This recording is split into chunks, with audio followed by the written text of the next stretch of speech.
Beyond the Black Tag. This is Mawu and Jeremy, your hosts on today's conversation. Man, it's been too long. It's been too long. It's been too long. So actually what had happened, so how long has it been? Has it been like almost a month and a half, yeah? Since our last it's bad. yeah, it's been very, very, very, very tough. Because actually the last episode we tried new software. So a new we just tried to use a different platform so we can have better camera quality, better audio, but it let us down.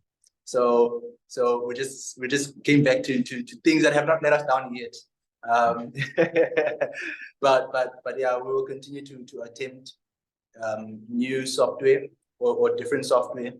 And then the other thing, oh yeah, so we lost that video. We had a pretty dope conversation, but you guys will probably hear about it at a different time.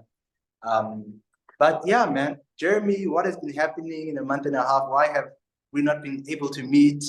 Tell us a little bit about what you've been doing. I'm sure people are excited to know about that. Yeah, man, it's been crazy. I think definitely for you and I, the change that has just happened in the last little bit has kept us from being able to meet. It's been pretty crazy. So like I said in the last episode with Brother Mdleche, I have officially moved to Joburg, and my biggest life update is that I got a job. And this job so happens to be working at the MTC as a teacher of the missionaries. Definitely one of the I think dream jobs for returned missionaries, especially in the first year that you come home. But in this experience of coming here, it's just been very different as we work with shifts, and we just have to like change between the shifts. So I've really been struggling on my side to like organize my calendar to say, hey, Mawu, we can meet at 7 o'clock on Thursday. Then I realized, no, I've got night shift. I need to be, at the MTC at night. So I'm like, oh, okay, my bad. Or we're at the temple or anything. And, life has just been very crazy. So I've been having to work on my calendar, my time management and everything. And I'm just glad that we were able to be here now. Just a funny thing that happened as well during this time. So teaching the missionaries is super fun. I just get the craziest of questions and I get to give them the best of answers as much as I can. But I had this, it just came up in a conversation. We were talking about sealing and marriage and things like that. And obviously being me, I made a comment about dating. And I said that there are many fish in the sea, but you don't have to worry about that now. You still have 2 years. But one of the sisters came up and said, no, it's not true. And I'm like, what? What do you mean it's not true? There are many fish in the sea. She says, well, they're not. There's just not many fish. I asked her why, and she began to tell us. And essentially, what she said was that that there's no fish in the sea for me. And I was like, that's true. That probably is true. I don't know what you've done. And so she says that all the fish that she's had and that she's dated before she's gone through her mission, they've not been fruitful, or she's been hurt in some which way. And I'm like, sorry, that sucks. And I continue to tell her about a pattern. There's a pattern of dating that people tend to have. For example, one brother can date all the girls that he dates are girls that don't have fathers in their lives, or they can be all these, the what do you call them? What do you call these kinds of girls? They can all be these party goer girls or whatever, or they can all be just quiet girls. There's a pattern. There's normally a pattern that people date with. And so I expressed this to her, and she says, well, this is my pattern. And I'm like, okay, what is it? And she happened to say that her pattern is return missionaries. And I'm like, listen, I don't know how to help you there. I'm just a boy. I'm a return missionary. Of the century. I was trying to protect myself in this right now. But I was like, I don't know, dude, you go for it. So I wanted to find out from you, what do you think about that conversation of there's many fish in the sea, whether there is or there isn't. Is it a true thing? And if it's true or not true, why? What do you think? Like, is it because of the agency of other people? Is it because there's a lack of good men or good women out there? What do you think it is? I was listening to, I think, a conversation about this. I can't even remember. No, I was actually with Jason, who will join us one of these days, Jason Holmes, and a friend of his, and they come up with this theory that there actually isn't um, enough fish in the sea. I think they came up with this crazy scientific calculation when you have to take into account that your soulmate might be somewhere in America, and they just came up with all these different factors that therefore make it or reduce your number of fish in the sea. I think, man, I think on this topic, there definitely is. Like, you can find love anywhere and everywhere, because ultimately, more than looking for a specific type of fish, the biggest thing is you become the right fish. So I think if you become the right fish, then other fish automatically become better. You know what I mean? Like, because the biggest thing that destroys like relationships everywhere, right, is we're always looking for somebody else to fix something in their life, or to be a certain mold that's going to fit our life. And so you're always looking for, are they blonde, do they have curves, do they pray 5 times a day, and do they have 3 degrees, and you always have these check boxes of what you want them to be, and that doesn't really like work. Whereas if you decide to become all those things, to become a better person, maybe kinder, maybe harder working. Honestly, the more you work on yourself, the less you find time to be worried about other people's faults, especially like your life partner, because you just are too busy working on yourself. You're too busy trying to be the good fish. So that's kind of how definitely there's too much fish in the sea. And the reason there's too much is because you have to work on yourself. So it's okay. Let me rephrase what I'm saying. Okay, let me put it in one sentence. If you're working on yourself, there's a lot of fish in the sea. If you're not working on yourself and you're looking for the fish to be your perfect fish, there's little fish in the sea. So it all depends on where you're looking, which angle you're looking at it from. So that's how I view it. We had this conversation. I'm so glad you and I are on the same wavelength, because we had a conversation similar to this in Institute, one of these days. And with this conversation, it came up about attraction, right? Like, who are you attracted to? And some of the guys in the class were saying that you attract where you are, right? And you attract what you are. And I disagreed with that, though. Because basically what you were saying, and somebody made this comment in the class of, so if you're dumb, you attract, or you must go for those who are dumb, right? And I was like, no, I am not going to agree with that. There's no way that I'm going to be dumb and allow my wife to be dumb. There's not enough space for that. Somebody needs to pick up the shoes on this aspect of life. But what I said to them was how as you said, that you work on yourself, right? I think if I'm somebody, for example, I made this example, which was pretty cool, of how if I'm working on being more spiritual, right? Now, in this journey of being more spiritual, there's a certain point that I want to get to. But what I'm attracted to now are probably girls that are as spiritual as I want to be. And so as I'm attracted to that girl, this girl happens to come into my life, and now I approach this girl. Now on her side, what she is looking for or is attracted to is a leader. And because of my goal to be spiritual, that leads me to having callings in church. I've served a mission. I participate in institute and seminary, or used to participate in seminary. But I'm just doing all these things that are teaching me leadership skills, a part of all these other programs and good things, you know? And so I am the leader that she wants in her life. So now she's attracted to me because I'm a leader. Now, she might not be a leader, and I might not be as spiritual as she is, but because I want to get there, or because she wants this, we're attracted to each other. And now, because of this attraction to each other, we both get to help each other and work with each other. Now, we shouldn't look at another person as being a crutch in the relationship.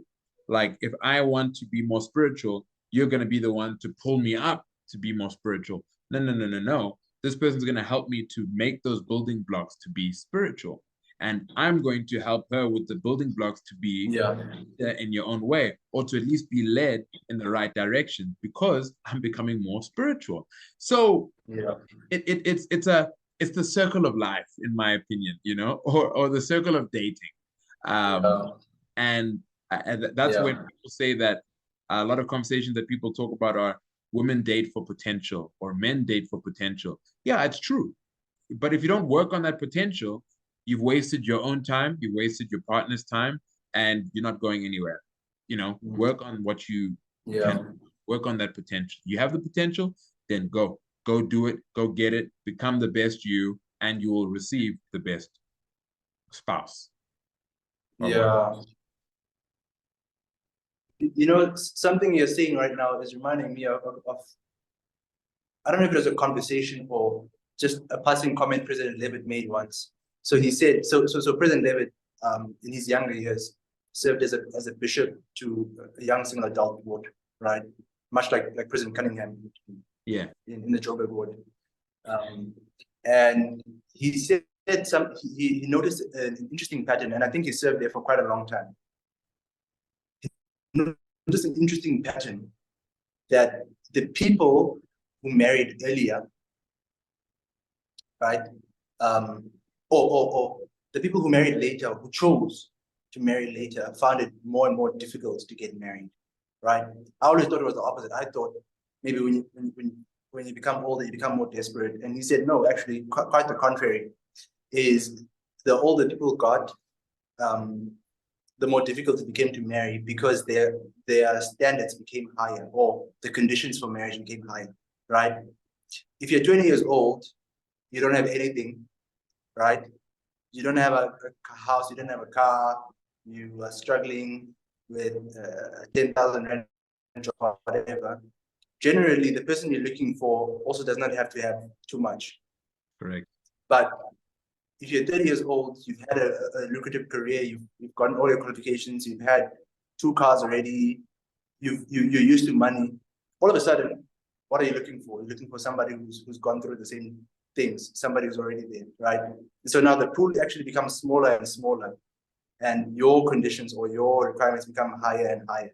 So it was very interesting, because I'd never seen it I'd never noticed it like that. So coming back to the fish question, I think we just struggle, or we make it very, very difficult on ourselves, because we have all these conditions we impose on each other. You know, you have to be my crutch, like you said. You know, you have to be able to. If I can't pray, you have to be able to pray.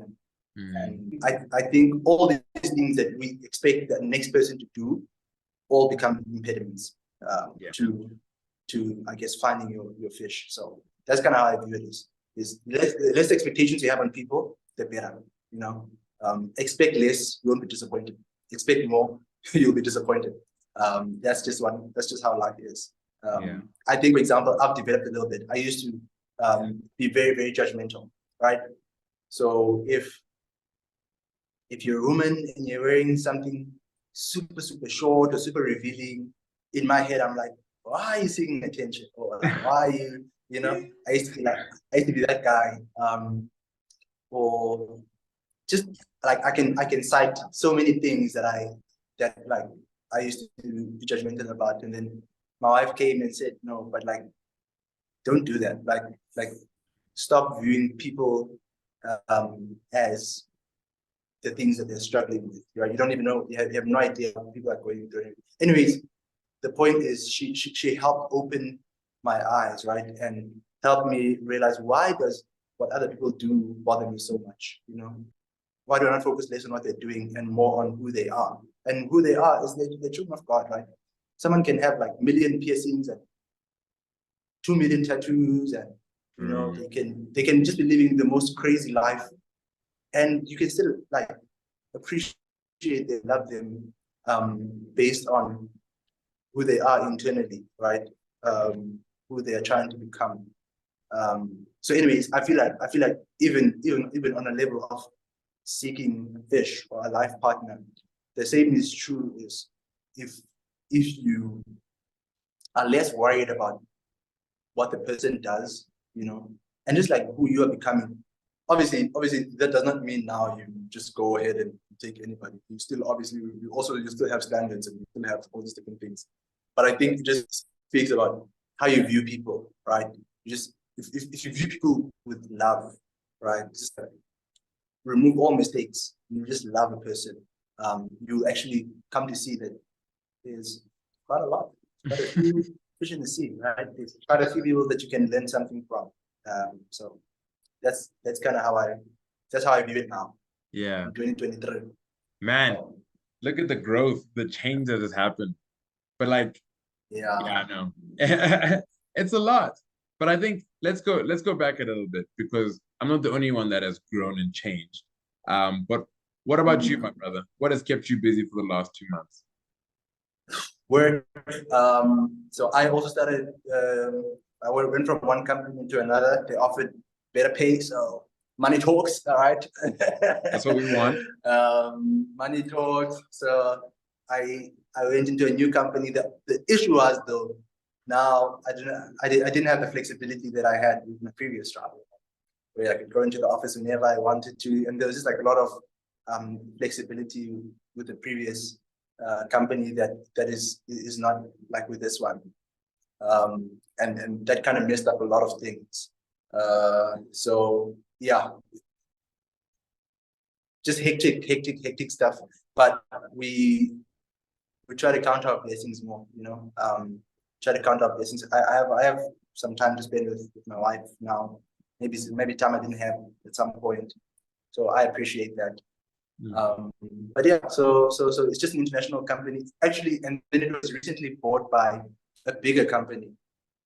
So I've been part of that. I've never seen a company that you're part of being acquired by another company, and everything changes. You know, the name changes, the company banner, just everything, right? I was hoping they would change our salaries. Didn't happen. I was hoping they were going to be like, okay, bigger company, bigger, you know, but that didn't happen. So, but yeah, jokes aside, by the way, so in this change that's happening, right? In this change of going from old company to a new company, one of the things that happens is they change their internal systems, right? Your company profile, your email changes and everything. And so one day, many weeks back, we're standing in line taking new company photos. And it hits me. I'm thinking about return missionaries. I'm always thinking about return missionaries. So guys, just know how much we love you. We are always in our minds, are always thinking about. I hope our fellow soldiers are hanging in there in life. And I'm thinking about them, and I was thinking about this question, Jeremy. Maybe we can have a discussion on this, right? I was thinking, why do a lot of return missionaries come home and fall into a sort of depression, right? Some post-mission depression. I'm sure there's many factors, right? For example, in my case, one of the things that contributed was COVID, right? Like lockdown, can't go anywhere and can't do anything. But also the family that I had left going on mission was not the same. That same one that I'd come home to, right? So there were all those factors. And so I usually observe the same thing from my fellow brothers and sisters who have been on the field. So I'm standing in line and I'm thinking about what does this? And I thought the reason return missionaries struggle, right, might be the fact that on mission you had identity, right? You could speak.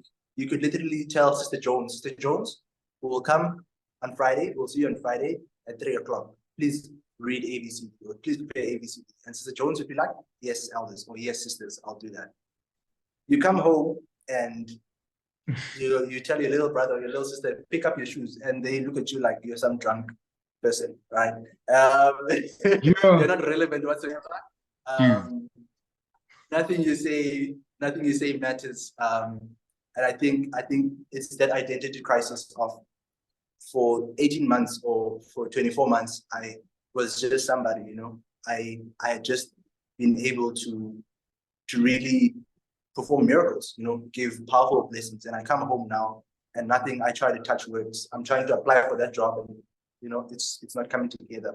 You know, I'm trying to apply to this school and this school is not accepting me. Where's the power that I had, you know, to command situations, to command elements to work in my favor? So that's kind of what I was thinking maybe contributes to the dark space that some young people go into coming back from their service. Yeah. What do you think? You know, you just reminded me, especially on this last part, a conversation that I had with a friend a while ago. I think both the friend and one of their parents, how they came back home, right, on mission. They used to be able to bring families together, you know, and teach people and help them to know how to love each other and how to change. And she's come back home and she doesn't even know how she can bring her family back together, or at least keep them together. You know, all this power and authority to teach and help people to stay together, and now you come back home, you can't even keep your family together. You know, and there comes to this other thing that used to say on mission: if imagine you committing either a member or an interested person, an investigator, to read the Book of Mormon every day. You yourself, as a missionary or returned missionary, are you or will you also read the Book of Mormon every day? You know, are you able to keep up with the commitments that you gave out? That was another interesting thing. But going back to identity, I completely agree with you. I think we're people that have a purpose on mission, and we know that every single day I'm just committing to this purpose. All I have to do is invite people to come unto Christ by helping them receive the restored gospel. I know the restored gospel, so I know I can help them receive it. I just need to invite them and ask them to do certain things and change and repent so that they can be baptized. And then they get baptized, they get the Holy Ghost, then they endure to the end. All I'm doing is helping them now to finish the path, to go to the temple, get a patriarchal blessing, wada, wada, wada, wada, you know? And most of that is already on the wall, on the ward's part. So my job is simple. I get to do this every day for a good 10, 11 hours. And it's okay. That's all I need to do. And then at home, we struggle because I need to find a job. I need to get money. I need to help my mother and my father. I need to go and sort out some other problems that I've never knew existed to begin with. It's a lot. And we don't have a purpose, or we don't have that purpose. We have to go and do so many things at once. One of my friends, not really one of my friends, but somebody that has come back home as recently, was speaking to a good friend of mine, and this friend of mine was telling me how this person they just want their own space, you know? They just want people to leave her alone. And I understand that. I feel that, because everybody's pressurizing you and talking to you and saying, do this, do that, do this, do that. I don't even know why I'm doing half of those things you want me to do, you know? So I think that's the case. Man, something you just said now triggered a question. Okay, I'm gonna ask you this question. It might feel like it's not touching on what you said, but I promise you it was triggered by something you just said now. Okay. So first, I concur with everything you've said. I concur that just the purposelessness, or not even purposeless, you might have a purpose, but just life is not the cocoon of mission life, unfortunately. There's no mission president, there's no zone leaders to ask you if you're home, none of that. You just have to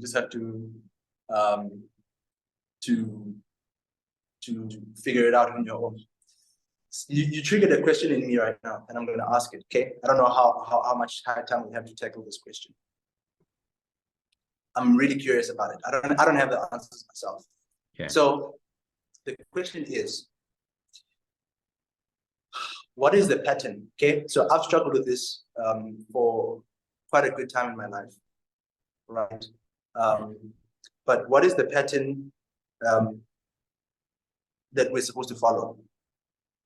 So I'm going to give you two scenarios. Okay. Okay. Scenario number one, you come from a well-off family. Okay. Let's say you're situated in Germany or some first world country. Okay. Come from a family, mother and father. They've worked hard and sacrificed for all of you guys, you and your siblings, right? You have the finances to come back from mission, go to university. They even get you a car, you know, they pay for your apartment. You're fine, right? Their only objective for you is finish school, Jeremy, and get out of our house and get married, right? So that's scenario number one, okay. Where they don't expect anything from you. They just want you to get to a point where you can take care of yourself and your future family. Okay, so that's first world country, Germany. Or it doesn't have to be a first world country, just has to be your background, and that's your background. Okay. Yeah. And background number two, or scenario number two, is you come from a family that's not well off, right? You're the first one to be able to go to university or get some form of education. And there's a lot of weight on you to take maybe the family out of poverty, okay, or to take them out of the slums or out of the situation in which they are, right? Come back from a mission, and you have now learned the pattern. You've learned it's baptism, right? It's sacrament, it's endowment, it's stealing, right? That's been drilled into you. You know that you know that there's a bug in here. No, it's okay.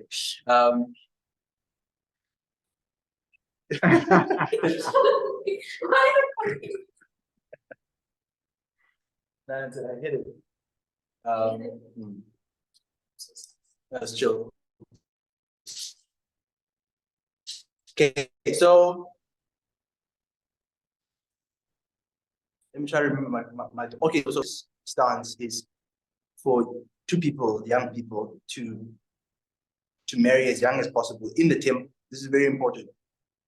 In the temple, time and all eternity, and then grow with your spouse, right? Go through challenges. Elder Holland is famous for saying, don't wait for a car, don't wait for a job, don't wait for school, don't wait for money, you know, because then you'll miss out on all the things you could have gone through together. So that's Elder Holland being famous for that, saying, go ahead and do it, right? So now you come back from mission, you have this information. But back home, there's that baggage, or not baggage, but like there's that expectation that Jeremy is going to take us out of our situation, right? So what's the right thing to do, right? It's the right thing to do to actually go ahead and start school or get a job, whatever it is that you decide to do, with your focus, your hyper focus being eternal marriage in the temple, right? At the risk of not being able to do for your family what you could have done had you focused on that first. Is that what needs to be done? Or do you like, okay, I hear you, President Nelson, or I hear you, Elder Holland. That's fine. It works in a first world country, or it works for somebody whose family has prepared for them, right? Scenario one. It works in that scenario. Unfortunately, here, I have a single parent, you know, I've got younger siblings who depend on me to be the financial muscle. And therefore, I cannot first think about getting a spouse. I cannot first think about starting a family if I have not contributed at home first, right? Which generally then means some of the things that you want to do for yourself can be a bit delayed because you have to first start at home. What are your thoughts on the whole situation?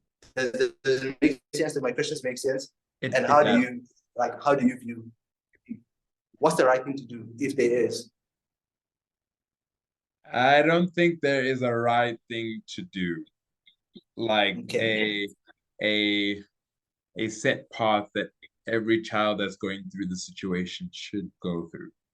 I think that's the one thing they need to make clear, because all these not prophecies, all these commandments that we're given, I guess, from the prophets, saying that we should get married young. He received that by revelation. We should receive it by revelation. So we need to understand it in a certain way for ourselves. What I can say to this question, because I guess it's more focused on scenario two. Scenario one, it's easy for that person to get married even while they're in school because things are provided for them. And by the time they finish school, they will be able to go and look for a job in this time. In South Africa, it's a little bit of a different story. What I can say is that the church has a lot of things that they offer for a child to still be able to do everything they want while still trying to get married. People love to talk about setting marriage aside, and then, you know, coming back to it at a later stage. I say that that's a terrible thing to do. What I do say, going back to kind of that conversation that we had earlier on, is that work on yourself, right? But you're not working on yourself for yourself. You know, yes, you are choosing to work on yourself because you want to be a better person, a better man, a better father, a better husband, a better brother. That's what you're choosing. But at the end of the day, that choice is not for yourself. It's for another group of people, whether that is the family that you will have or the family that you already have. Thus, in this process or journey of building yourself and becoming someone, you should be thinking about marriage, thinking about dating and how you're going to go about it and how you're going to take it. You've got these two pillars or these two rocks that you're juggling. The family that you need to take care of, and then a wife that you want to have. I believe it's possible to juggle them and work on both of them. But I don't say neglect. But what if you can't? What if you're struggling? So here's my question, Jeremy. So I hear what you're saying, right? I hear what you're saying, that you can do both, you can balance both, right?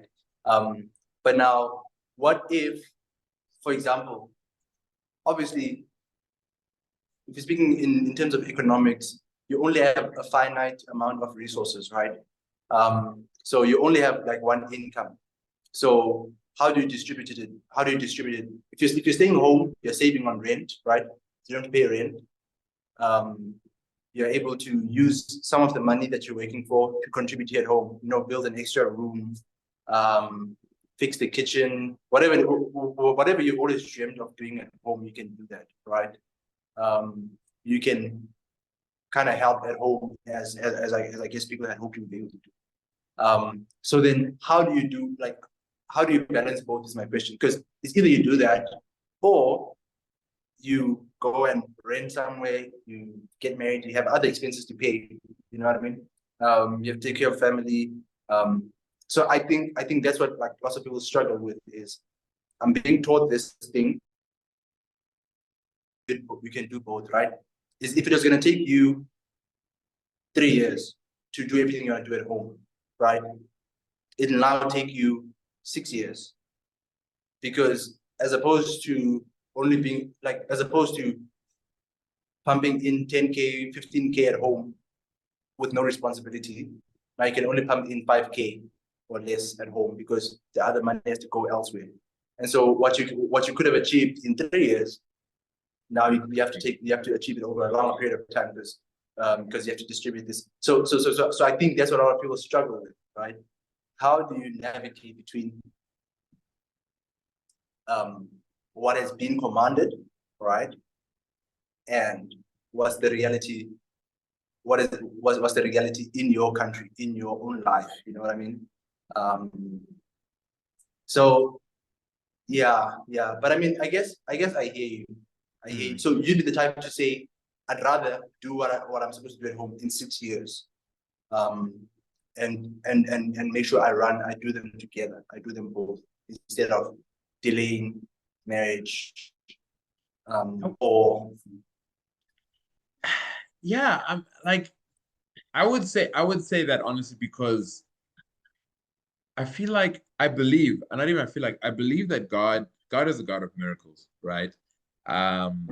Like, as much as it'll look or sound far-fetched coming from my mouth, because I have not experienced this. I am not one to say that, he does this or will do this. There are married couples that will say he's done this. There are married couples that will say it's just bull. It doesn't work. It's a fair share on both ends of the spectrum. But because of, I guess, what I want, what I aspire to, it also needs to be about what is it that I want, right? I want to be obedient to the commandments of God. I want to find somebody who's going to support me through my struggles that I'm going through. It's already hard to do on my own, right? Taking care of my family is hard to do on my own.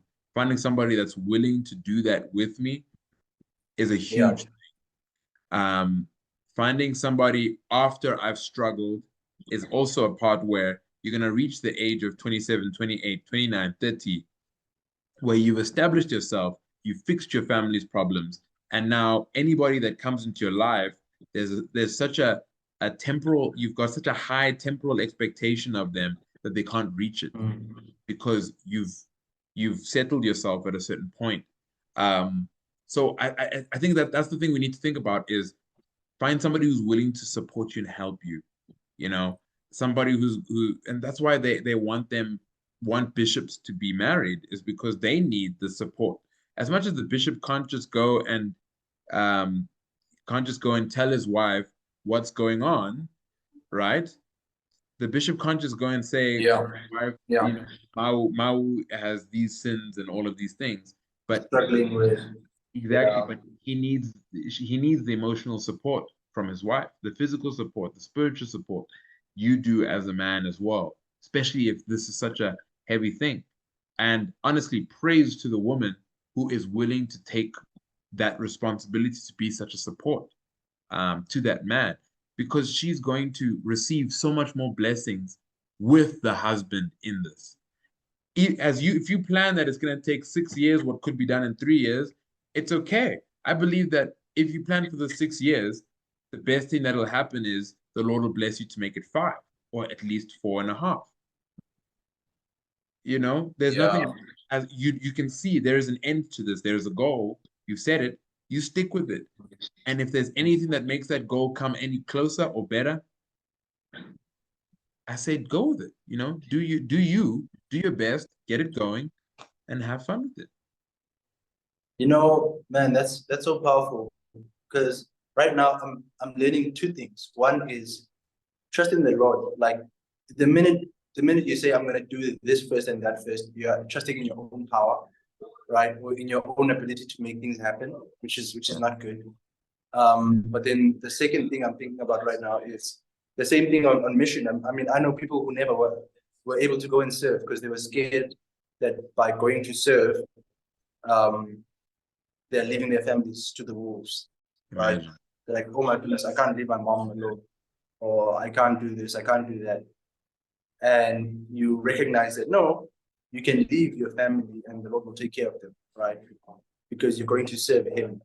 And it's possible with the same mindset of, okay, don't think too much about the mechanics of who's going to take care of this and that. think first, what is the commandment, right? What does God expect me to do? And then base your decisions on what He is expected of you to do. If it is to take care of the family, then do that, because that's what God expects you to do. If it is to get married, do that, because that's what God expects you to do. Let it be based on what is the commandment to you, what is the expectation from God to you. And then so I like that. I like what you said. Last point. So just so our video is not longer than it already is. I was thinking about something this week. Yeah. It's very controversial. I think, I've got some loose screws, but bear with me, okay? Yeah. Bear with me. I have a theory or a stance that there is no such thing as racism. Okay? I will clarify what I mean. Okay? Okay. So I have a stance. I've just been thinking about this. That there's no such thing as racism. I think there is hate. Okay? I think there is evil, and we've labeled it racism, whatever it is. Obviously, racism refers to the fact that we judge someone based off of the color of their skin, or their background. Obviously, that's the textbook definition, but that's not what I'm talking about. I'm talking about the fact that, like, I hear so many people speak about the fact that, oh, the issue is racism. We need to address racism. You cannot be racist and all those different things. I am of the opinion that it's way deeper than that. Like, I don't think you can legislate racism. Like, I don't think you can tell somebody, don't be racist, and then they will no longer be racist. I think those things have been tried for generations, and they don't work. My opinion is that there is hate and there's classism, right? So you and I look the same, right? We're both Black, we're both young, we're both male. But I can hate you or have some sort of envy or jealousy or feel some type of way because you say you are an NTC teacher and I'm not, right? Or because you're doing something that I'm not doing. You have more money than me or whatever. You have the girl or whatever it is that you have that I don't have can cause some sort of ill feeling, right? Basically what I was saying was I don't believe, as controversial as it sounds, I don't believe that racism is a thing, or obviously racism is a thing, but like the problem is not racism. Racism is like a surface problem.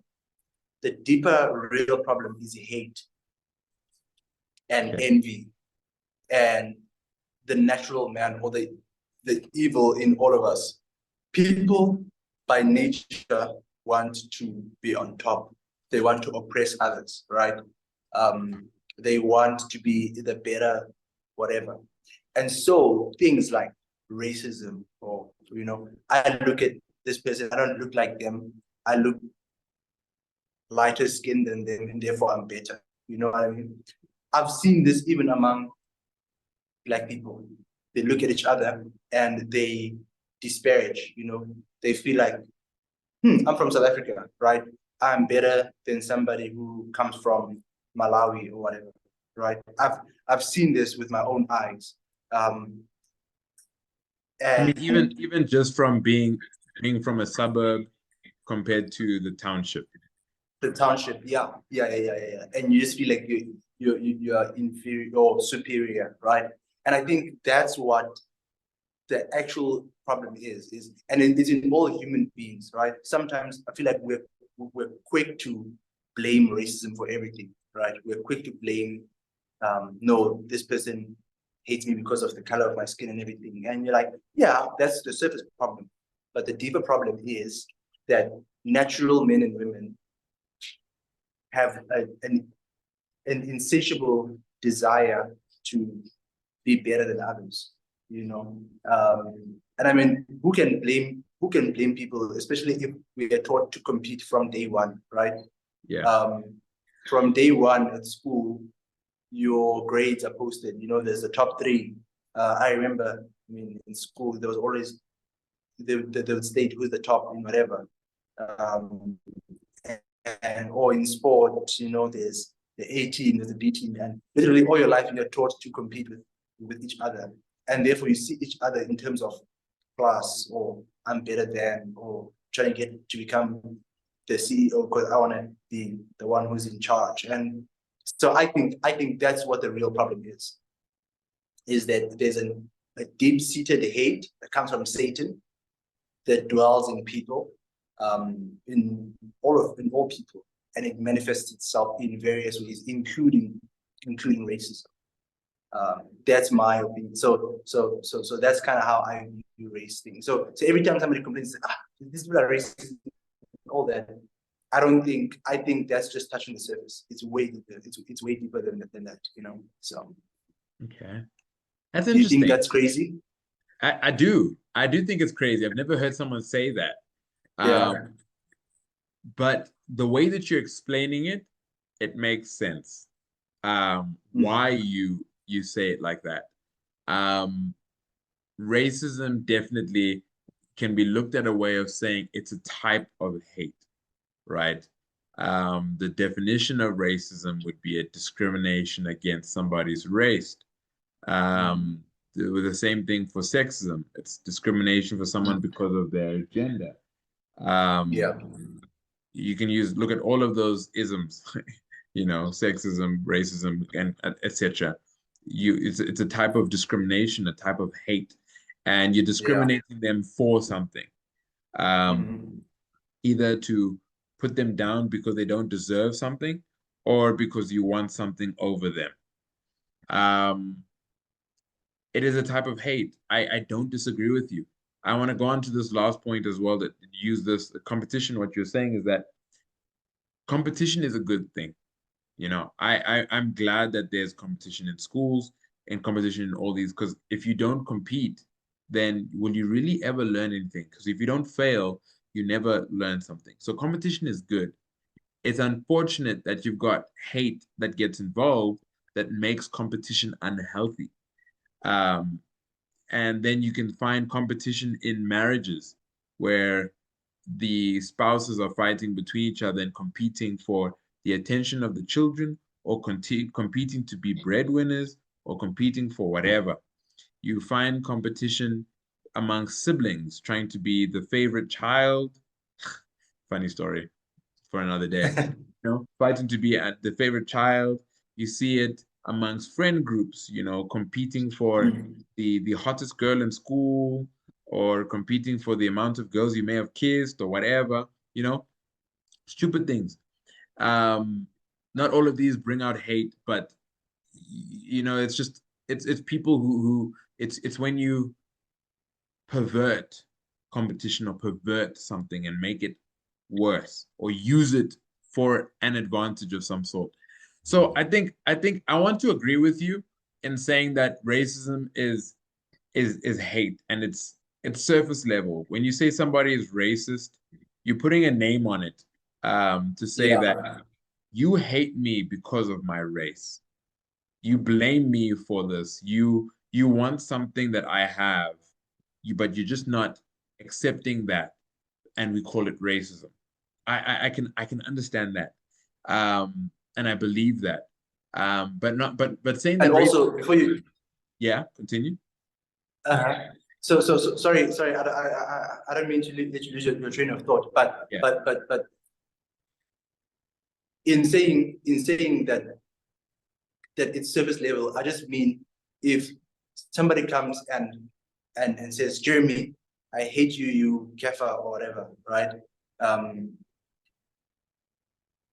If you're diagnosing with the racism, if you're addressing the racism, you're not addressing the real issue. That's where I'm coming from. If you're saying, oh, you're being racist, I'm saying, where I'm coming from is like, and you're asking them to change their racism, or like, you're not addressing the real issue. The real issue you should be fighting is, you hate me, or you hate my people. Yeah, or what is it in me that makes you feel inferior? Because it's the same thing with women. Like women have been oppressed for so long. Like women have been the most oppressed species on earth. Like, and if you really think, if you really look at it, it's not because of anything. It's because men feared women would be more powerful than them, right? Maybe you can tell that this woman is smarter than me, right? And therefore I'm going to oppress them. I'm not going to give them a voice or whatever. And so anyways, it's manifested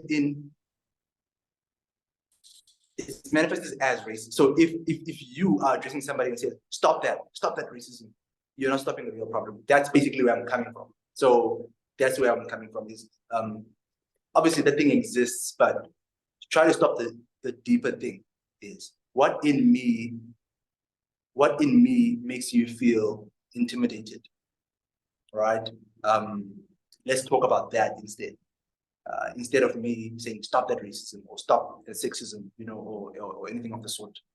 So, I'm almost going to change the topic, but in the same sense. I've had this conversation with a friend of mine because we talk about modesty, right? There's modesty that needs to be, you can't wear things that are too short for men and women. You can't wear short skirts, or you can't wear short pants or short shorts or whatever. But of course, there's the look that modesty is mostly looked at upon women. I think because there's a mentality or perspective that they're more capable of it, which isn't entirely true. Everybody is capable of it, so we need to look at it in the same way. But we do look more at women. So in looking more at women, there's the conversation that why are women being told to cover themselves up? And there's that conversation of it's because men don't look at you in the right way.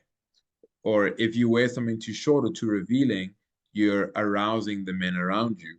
And then you need to look, but we're avoiding the conversation of men, can you not control yourselves? Can you not help yourselves? And this should work the same in the church. It should be the same in the church, because that's also one thing I'm glad I was on an all elders mission. I didn't have to stress about something like this on mission, only for a period of time because of COVID. But on mission, there's those conversations of, sisters, you're wearing A, B, and C, and it's against the missionary standards, and you can't wear it like this because the elders will look at you in a certain way. It's like, okay, why don't you talk to the elders and say, elders, you're missionaries of the Church of Jesus Christ. If you want to go and go home and eventually marry somebody, you need to be able to control yourself and work on yourself, work on your mind and things like that. So it's the same thing I think you're talking about, that address the real issue. Don't look at this other side and say, let's fix or cure racism or modesty in women. Let's look at what is the actual problem. Let's talk about that. And all those other secondary things should be dealt with. I think it's like it should be easier for one to wear covering themselves or whatever, not wearing too revealing things, because you're not fighting for anyone's attention anymore. Nobody is trying to go for you because you may have bigger or smaller legs than the other person or whatever. It's just now I want you because you're an amazing individual, amazing human being. You have a lot to offer, and let's go for this. Same thing with racism or hate. I don't look at you in that way anymore. Now I just love you as a human being. You exist. I'm glad you exist, and you influence me in this and this way. So I agree with you in that way. Yeah. So that's where it's coming from. So it sounds controversial. It does. Very. But the meaning behind it is that that's the surface conversation. But man, this has been fun, man. You and I could talk all day. We have so many things to talk about. In fact, you touched on something else I'm very, very passionate about, which is men looking at women a certain way, and what that speaks about biologically. But that's a topic for another day. I'm king of controversial topics, so I love him, bring him on. But man, this has been fun. And just to our our friends who watch our podcast, we love you. We thank you for your support. We again apologize for our absence, our long absence. It comes with life. You know, if one of us were not working, probably would have been better, you know, in terms of scheduling, in terms of being able just to keep it on the ground and making sure that things work out exactly how we want. But because we don't have that, it's still challenging. So somebody please give either Jeremy or I a very, very good sponsor us with a lot of money. We quit our jobs and we'll give you greater content. We'll be there full time. 100%. But yeah, Jeremy, anything you want to say? You want to say to our friends? No, just a reminder that, like you said, we love you, we miss you, and please like, share, subscribe. Let people know that we're doing this and we are just trying to have the most fun and create this community of love and light for returned missionaries, members, anyone else who's really interested to know what we're about, what we're talking about. Please get anyone and everyone involved. We'd like to hear what you have to say, anything we can do, or any questions you've got, drop them in the comments and we will have them. But other than that, thank you for being here. We love you and we'll see you next time. Peace.